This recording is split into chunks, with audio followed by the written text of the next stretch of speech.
What's going on? It's Jeremiah Alexis, and I'm with the official hardest working band in the galaxy, Fitz and The Tantrums. Hello, hello, hello. How's everybody doing? Feeling good? Looking good. Good to see you.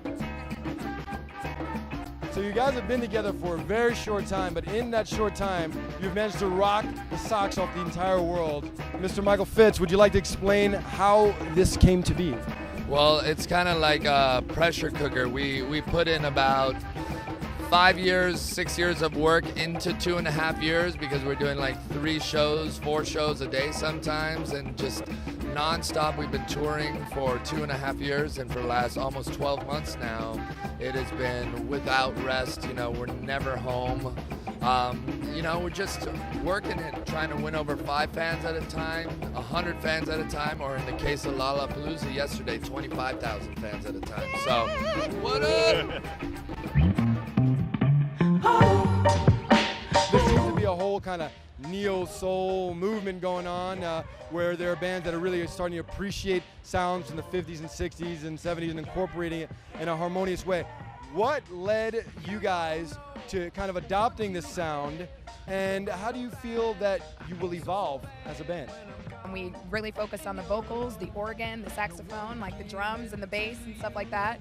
And I think because we started so early playing together, we really created this sound and tantrumified it. That's what we, like to call things. When we finally get time off to lock ourselves in a dark cave and make the next record, we're gonna challenge ourselves as musicians to remove all barriers of what we can and can't do and push to the farthest limits, to the left and to the right, up and down, and see what happens when we write 30 new songs and take a step back and try and pick the best ones and the ones that we feel, are still holding some roots in soul music, because we all love soul and funk. We want to keep pushing that envelope forward of what soul music, pop music, indie rock, hip hop, all of it, this weird hybrid that we've created.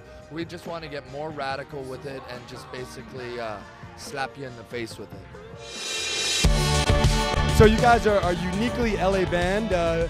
Fitz, I know you were in Silver Lake, which is my stomping grounds. So what is it about the LA and the LA music scene that created Fitz and The Tantrums? It's such an industry town, but what people always forget is outside of that industry town, there's the 22 million other people that actually live there and have lives there and are creative there. LA, I believe, is a great place to be creative because, one, you have more space, you can do your thing. We made this record with no money, no support from anybody, in my living room. There was no scene for us, so we just played out from the Getty, started building our own scene, and started building a reputation for putting on one of the best live shows around, I can definitely say about LA is it's actually really competitive, and so it pushes you very hard. And for us, it's not an easy task to just fill a club in LA. You can't just go to a club and hope that it's going to be a full house. You have to build and build and push and push and push and push. And so it's really competitive, and I think it's a healthy competition. LA's like this, we're all from LA. But we don't accept that as an answer. She'll call you out from stage if you're like that.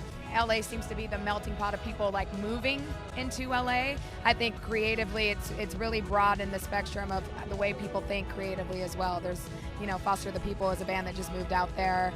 They're doing great. My friend Mayor Hawthorne is from Detroit. He moved out there and, really got his start. Had he stayed in Detroit, I don't know if it would have happened the same way for him, So it's LA gets a bad rap. There's really great people. We stand firm on that. Not everybody's super pretentious out there. It doesn't have to always be Hollywood, and we represent it in that way,